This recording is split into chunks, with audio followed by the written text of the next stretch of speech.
All right, okay. There are some problems with the guest matching section of the podcast industry, at least from how I see it. So let me just make this bigger to make it more obvious. So in the podcast industry, we have different types of economies, or basically formulas where demand is met with supply. And this is in the form of guests and shows or hosts, right? So the manual formula is that the guest is looking to be a guest on a show, and then the show itself has an available slot, some form of outreach, and then they record the episode and then published. It's a very, very simple formula.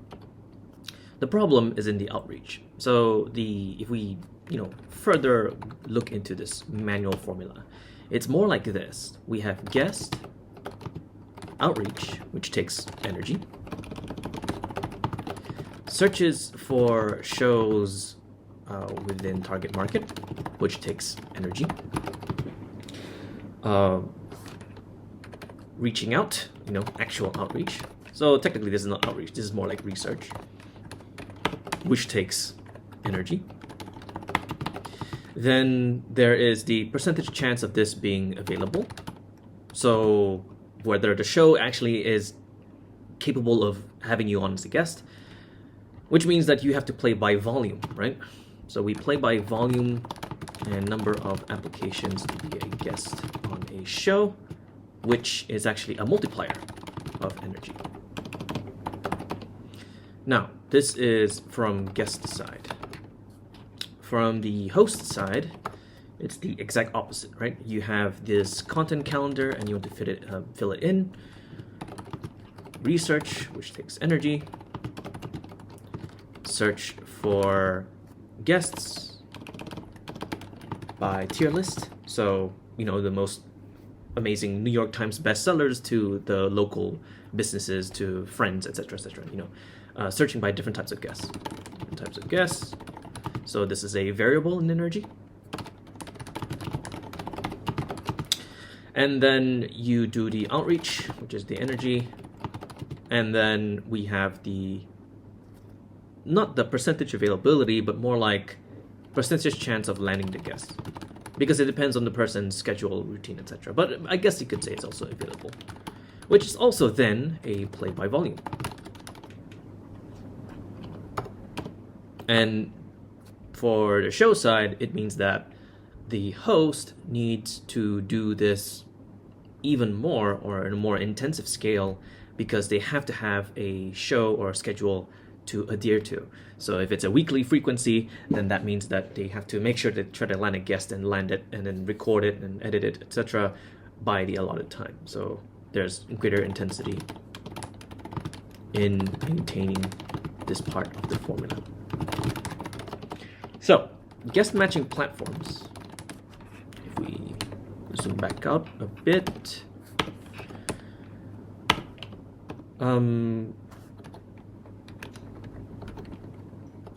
guest matching platforms are a way to automate and therefore outsource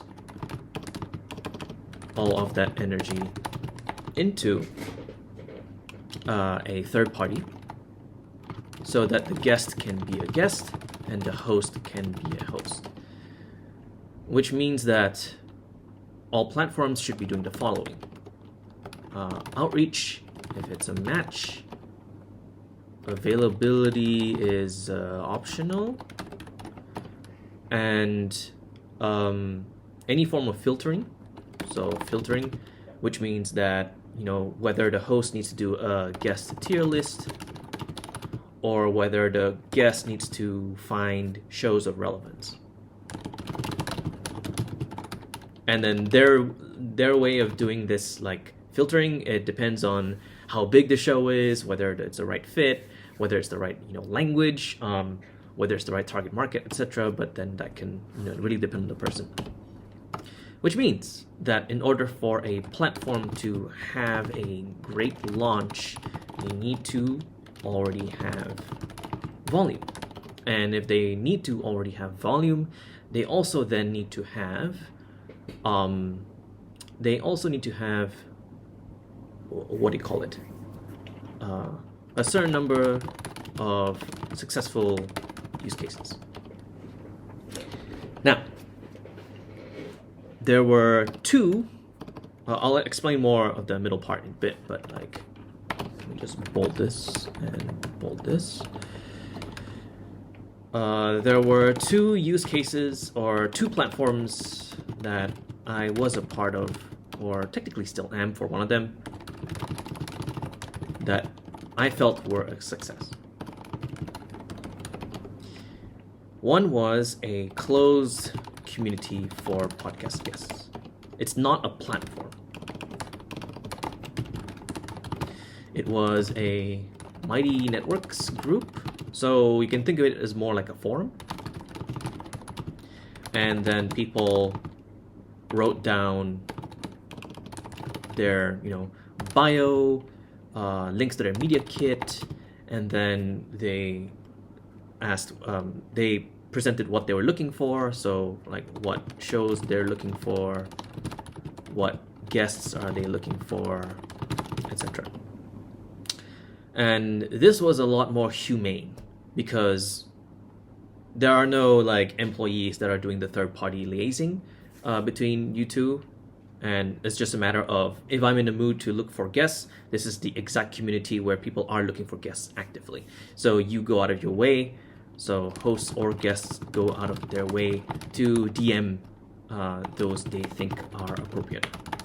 This then depends on the quality of your application or your details and how well you need these things to work. Case in point, Antifool got 20 plus guests from one post in this group. So this is a huge success.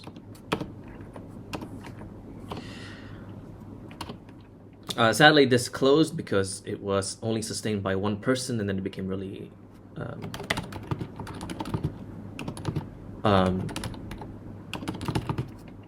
too expensive to set up the group.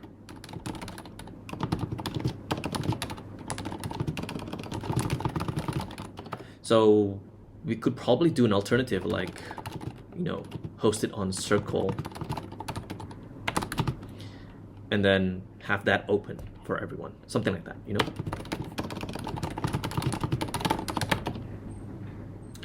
and then yeah, this was the best one. Like, to be honest, that was pretty good because it felt pretty humane. I wasn't talking to a company, and that felt really useful. Because I wasn't talking to a company, I have the incentive to want to get to know the host or the people behind the show. I'm not given just a list of names on shows, etc. You think about it's treating the relationship between the host and the guest as less of transactional and more of friendly. That's why the community part was really good. The other one was the closed list of recommended shows by high-profile guests.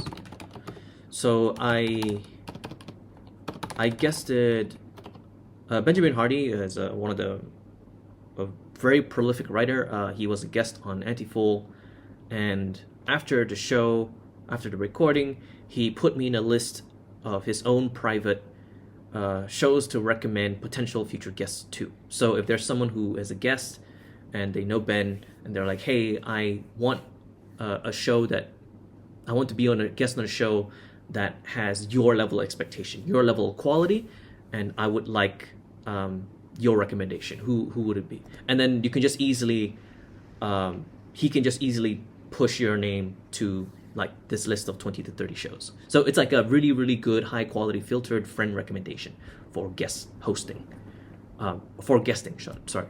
So this is a high profile creator, limited list, extremely good recommendation for show, etc. And it's like there's like that social benefit to it, because you now have this person who is endorsing your show as a really good show to guest on. That's why that really worked. So I recommend these two for sure. I see that the problem with matching platforms is because you're facing a company, not a show. And then the show is a byproduct.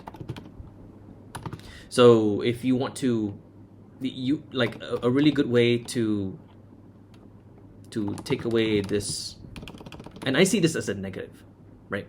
So to take away this negative, introduce a humane aspect to recommending shows to guest on. And this means having a representative, right? Having a rep to hold your hand as you're getting all of these like shows recommended to you. It's a bit like a mini executive assistant that's like, hey, I see you signed up on our platform. Let's get on a call 15-20 minutes. Do you have any references for types of shows? Which shows were your best as a guest, etc.? And do you have any references for what kind of feelings do you want to get from a conversation? And or do you have any do you have a body of work that we can refer to, such as previous guest appearances or your work or your published work, so that we can start pointing them out to people that we know? And then once in a while we'll email you for these kinds of guests, these kinds of shows, something like that, right? But it's a human behind it. Like, you've met the person, like seeing the person's face is actually very, very important. The human imprinting of recommending a show or a guest to be on is like paramount. So you have the human element. Now, what made this fall, and I've been on a few matching platforms,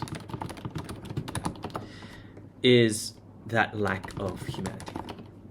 I'm just given names of shows to recommend to, and it's standardized.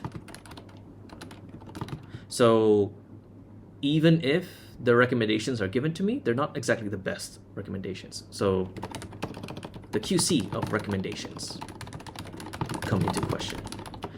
And because there's a lack of humanity as well, I'm only in to find shows and out. And if that's all I need, then I can just leave the platform. And I noticed this as well from talking with other guests.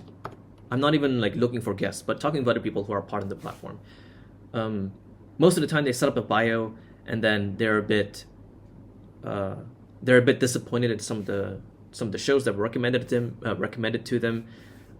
Sometimes it was inaccurate. Sometimes it wasn't really clear how they're onboarding the guest onto the show, and overall it's not really that great of an experience because it's like a robot recommended you a human to be friends with. It's a bit off. So if there's a way to do that in a very humane aspect, that'll be pretty good. And then the best way is to do it very decentralized, which is basically the closed community. At least that's how I see it. Like if there's a way for you to completely defeat this, I am perfectly fine. I'd be happy to test it out. But this was just my experience. So yeah, I think there's something interesting about this, because this is guest matching is a growing problem because the amount of energy it needs. Like, there are benefits to guesting, etc.